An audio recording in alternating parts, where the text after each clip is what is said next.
கொண்ட சொத்து சகம் வேண்டாம், பட்டங்களை வாங்கி தரும் பதவியும் வேண்டாம்,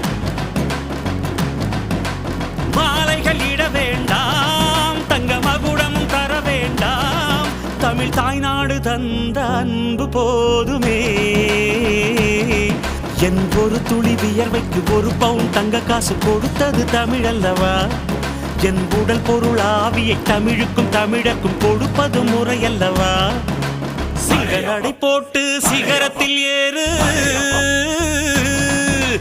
எம்பேரு படையப்பா, இளவட்ட நடையப்பா, என்னோட உள்ளதெல்லாம் இளஞ்சிங்க படையப்பா. நெஞ்சிலாறு படையப்பா, பின்னால் 100 படையப்பா, யுத்தம் கொண்டு வருகையில் 10 வீரல் படையப்பா. படையப்பா படையப்பா படையப்பா, பாசமுள்ள மனிதனப்பா, நாம் மீச வச்ச குழந்தையப்பா.